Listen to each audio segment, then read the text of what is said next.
लोगों का सवाल कि मलीर एक्सप्रेसवे मुकम्मल होगा भी या नहीं, और मलीर एक्सप्रेसवे के मुकम्मल होने के बाद क्या बहरिया टाउन में कीमतें बढ़ेंगी, क्या प्लॉट में इजाफा होगा, क्या वहाँ पर आबादी में इजाफा हो जाएगा। तो आज की वीडियो में हम बताएंगे कि मलीर एक्सप्रेसवे इस वक्त कहाँ तक मुकम्मल हुआ है, इसमें क्या क्या होने जा रहा है और कहाँ कहाँ रुकावटें और कहाँ कहाँ मसाइल आ रहे हैं। वीडियो को आखिर तक देखिएगा।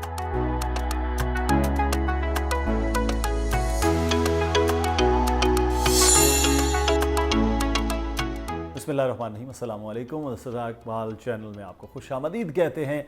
आज एक बड़े डिफरेंट से टॉपिक के हवाले से हम बात करने जा रहे हैं और वो है कराची में गेम चेंज के हवाले से। जो प्रॉपर्टी से रिलेटेड मामला हैं वो उसमें गेम चेंज होगा। कराची में बिल्कुल एकदम तब्दीली सी आ जाएगी 2024 के आखिर तक। ये मामला हैं वो है मलीर एक्सप्रेस वे का मामला। मलीर एक्सप्रेस वे में इस वक्त क्या डेवलपमेंट हो रही है उस पर हम बहुत दिन से हमने कोई वीडियो नहीं बनाई। लोगों को बहुत इसरार था कि आपने पहले बैक टू बैक बहुत ज़्यादा वीडियोस के ज़रिए बताया। जब ये शुरू हुआ था, आपको याद होगा, हम कुछ फुटेजेस में भी दिखाते हैं, बिल्कुल जब आगाज़ होने जा रहा था तब, बल्कि सफाई हो रही थी, तब से हम इसमें मुसलसल टच थे।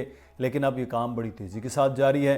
तो आपको बताना मकसूद है कि ये कब कंप्लीट हो रहा है, कहाँ तक कंप्लीट हो रहा है। और ये जो एक परसेप्शन बनी है कि 2024 के आखिर तक वहाँ काठोर पे जाके गिरेगा, DHA और बहरिया टाउन दोनों के लिए बड़ा फ़ायदा शुरू हो जाएगा, इसमें थोड़ी सी गलत फहमियाँ हैं जो लोगों के दिमागों में आ गई हैं और लोग ये समझ रहे हैं कि 2024 में सब कुछ ये क्लियर होने जा रहा है। मैं इसको भी आज की वीडियो में थोड़ा सा वजाहत के साथ बताऊँगा कि ऐसा नहीं है। पहले तो मलीर एक्सप्रेस वे में जो नई अपडेट्स हैं उसके बारे में मैं आपको बता दूँ कि इस वक्त काम बहुत तेज़ी के साथ मुकम्मल हो रहा है और ख़ास तौर पर जो स्टार्टिंग पॉइंट है वो है जाम सादिक ब्रिज के पास, यानी कि फ़ेज़ 8 से फ़ेज़ 9 के दरमियान जो चलने वाली मलीर एक्सप्रेस वे है। इसमें एक तरफ तो हम ये देख रहे थे कि EBM कॉजवे पे आप जाकर देखें, वहाँ पर तकरीबन जो उसका ब्रिज का और चेंज का काम है वो तकरीबन 60 to 70% कंप्लीट हो चुका है। इसी तरह से वहाँ से आगे आप जाएंगे तो सड़क बड़ी तेज़ी के साथ मुकम्मल हो रही है। 2 हिस्सों में तो कार्पेटिंग भी तकरीबन हो गई है, आखिरी लेयर अब रहना है। अब एक नई चीज़ स्टार्ट हुई है, वो है मलीर नदी का ये जो पार्ट है वो जुड़ रहा है। वहाँ पे बाकायदा एक नई अब सड़क की तामीर का काम बड़ी तेज़ी के साथ मुकम्मल है और दिन में भी काम हो रहा होता है, रात में भी वहाँ पर काम हो रहा होता है। तो अब ये एक पार्ट है वो तेज़ी के साथ अब आगे जा रहा है। अब मजमूई तौर पर 27 अरब रुपए इस पर लागत आए हैं। 27 अरब रुपए।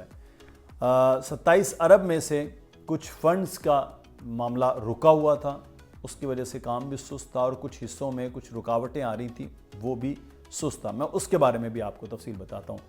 जब निगरान हुकूमत आई तो उस वक्त फंड्स के इश्यूज़ को क्लियर किया गया कि 14 अरब रुपया, 27 अरब में से आधे से ज़्यादा पैसे रिलीज़ वहाँ करवाए गए कि ये होगा। ऐसा बड़ा हिस्सा तो बैंकों से लोन का है, क्योंकि ये पब्लिक प्राइवेट पार्टनरशिप के तहत बन रहा है, इसलिए ये बैंक के लोन का एक बड़ा खासा हिस्सा है जहाँ हो रहा है। बाकी गवर्नमेंट के फंड्स की सूरत में आगे बढ़ रहा है। 25 साल तक तो ये वैसे ही पब्लिक प्राइवेट पार्टनरशिप से बनने वाला जो है वो प्राइवेट सेक्टर के पास रहेगा। उसके बाद ये पब्लिक सेक्टर के पास आएगा, क्योंकि पब्लिक प्राइवेट पार्टनरशिप से बन रहा है तो जो अर्निंग है, यानी वो जो टॉल प्लाजास बनेंगे, टॉल टैक्स की अर्निंग है, वो सारी वो वहाँ जाएगी। उसके बाद ये आएगा पब्लिक यानी सेक्टर में, गवर्नमेंट के इख्तियार में आ जाएगा। बहरहाल ये अब तेज़ी के साथ बन रहा है। इसमें हमने पहले भी आपको बताया था कि 6 इंटरचेंज रखे गए हैं। जहाँ स्टार्टिंग पॉइंट है जो जाम सादिक का ब्रिज, वहाँ पर काम हो रहा है। उससे आगे तेज़ी के साथ काम जो है वो EBM कॉजवे का हो रहा है। फिर शाह फैसल का ब्रिज अगला वहाँ से आएगा। शाह फैसल के बाद कायदाबाद। अब ये 4 का मैं इसलिए बता रहा हूँ, आगे मैं आपको बताता हूँ कि आगे क्या सूरत हाल है। यहाँ पर काम बहुत पहले से, जहाँ से हमने आपको साल 1.5 साल पहले दिखाते रहे कि वहाँ कैसे काम किया जा रहा है, पत्थर फेंके जा रहे थे, रोड को ऊपर लाया जा रहा था, ये सारे काम वहाँ हो रहे थे। अब यहाँ ब्रिजेस का काम, इंटरचेंज जिसको कह लें आप, वो और सड़कों की कार्पेटिंग का काम तेज़ी के साथ मुकम्मल हो रहा है। ये जो हिस्सा है इसका पहला मरहला इसको बोले जाते हैं। ये पहला मरहला बेसिकली 2024 के दिसंबर में मुकम्मल होगा। ऐसा नहीं है कि आप फ़ेज़ 8 से चढ़ेंगे और काठोर पे जाके उतरेंगे, आपने DHA सिटी जाना हो या वापस बहरिया की तरफ आना हो, ऐसा नहीं है। तो ये थोड़ा क्लियर कीजिए। लोग कुछ कह रहे हैं कि ये जनाब क्लियर हो जाएगा, लेकिन कायदाबाद तक ये बन जाएगा, इसको खोल दिया जाएगा। और इसका ये भी मतलब नहीं है कि कायदाबाद से फिर ये कायदाबाद तक का डिस्ट्रिक्ट कोरंगी कहलाता है, यानी जाम सादिक ब्रिज डिस्ट्रिक्ट कोरंगी में, EBM कॉजवे, फिर आगे शाह फैसल कॉलोनी का, और उससे आगे कायदाबाद, ये डिस्ट्रिक्ट कोरंगी का हिस्सा है। और ये मेजर पार्ट डिस्ट्रिक्ट कोरंगी का बड़ा पार्ट था, यहाँ पर काम कंप्लीट हो जाएगा तो समझ लीजिए तकरीबन ये 65% काम मुकम्मल हो जाएगा। फिर उसके बाद मलीर डिस्ट्रिक्ट शुरू हो जाएगा। मलीर डिस्ट्रिक्ट में मलीर, मेमन, गोट, ओल्ड और न्यू, वहाँ से होता हुआ ये आगे फिर काठौर पे जाके उतरना है, वो बाकी काम है, उस पर भी काम हो रहा है। अब वहाँ पर रुकावटें क्या थी? अब यहाँ पर कुछ रुकावटें थीं, उन रुकावटों को दूर करने के लिए वजारत दिफा की जानिब से एनवायरमेंटल मामलात भी वो भी क्लियर कर दिया गया, बाकी कुछ रुकावटें थीं उनको भी दूर कर दिया गया। तो अब ये समझें जो रुकावटें यहाँ आईं, ये रुकावटें ना आती, कुछ कानूनी तौर पर मामलात थे, कुछ बाकी इश्यूज थे, वो क्लियर किए गए और फिर सीधा अब ये काम मुकम्मल हो चुका होता। लेकिन अच्छी बात और अच्छी खबर ये है कि ये दिसंबर 2024 यानी इसी साल के आखिर में एक पार्ट इसका कंप्लीट खुल जाएगा, यानी 6 लेन, 3 लेन आने और 3 लेन जाने के लिए, और 4 इंटरचेंज इसके खुल चुके होंगे।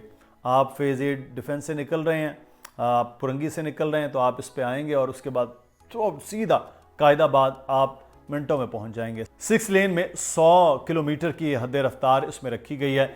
अब इसका फ़ायदा ये होगा कि ये जो बहुत ज़्यादा ट्रैफिक, अब अच्छी बात ये है कि इसमें जैसे मैंने अर्ज़ किया कि सारे रास्ते खुल गए हैं ना, अब सड़क बनती जाएगी, मुकम्मल होती जाएगी। पहला मरहला जो 65% 68% का है, वो जब मुकम्मल हो जाएगा तो बाकी काम पैरेलल जारी और सारी रहेगा।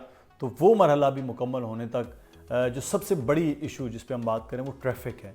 देखें यहाँ से कोरंगी से या जो स्टार्टिंग पॉइंट है डिफेंस से कम से कम 1 से 1.5 घंटा लगता है बहरिया टाउन पहुँचने में, और तकरीबन 1.5 घंटा प्लस DHS सिटी पहुँचने में लगता है।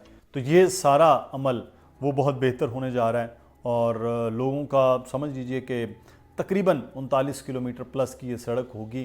तो 100 किलोमीटर में जब जा रहे हैं तो 120 पे जब स्पीड गाड़ियों की चलेगी तो ये फिर मिनटों में सफ़र तय हो जाएगा। लोगों का फ्यूल बचेगा, लोगों के जो टाइम है वो बचेगा। लेकिन सबसे अहम पॉइंट वो ये है कि बहरिया टाउन की मार्केट हो, कमांडर सिटी हो, वहाँ पर जी पता नहीं कितने हैं, DHS सिटी है, सब की उनकी मार्केट बहुत अप हो जाएगी। सबसे ज़्यादा फ़ायदा बहरिया टाउन में रहने वालों को हो जाएगा, बहरिया टाउन में इन्वेस्टमेंट करने वालों को हो जाएगा। क्यों?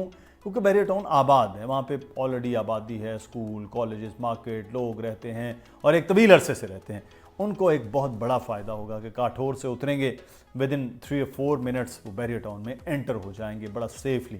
तो ये एक अगले आने वाले दिनों में गेम चेंज करेगा, न सिर्फ कराची में ट्रैफिक के हवाले से, लोगों के आने जाने के हवाले से, बल्कि यहाँ जो प्रॉपर्टी से रिलेटेड है, इन्वेस्टमेंट पॉइंट ऑफ व्यू से रिलेटेड है, वहाँ चीज़ें बेहतर हो जाएंगी। तो ये एक मामला है। फिर दूसरा, कराची से निकलते हैं ना जब बाकी मुल्क के लिए, सिंध के किसी शहर के लिए, पंजाब, KP, बड़ी गाड़ियाँ उनके लिए भी आसान है, छोटी गाड़ियाँ उनके लिए तो और ज़्यादा आसानी होगी कि सीधा निकलेंगे और सिग्नल फ्री कॉरिडोर होगा, 6 लेन होगा और आप भगाते हुए मोटरवे की तरह अपनी गाड़ी सेफली वो पहुंच जाएंगे।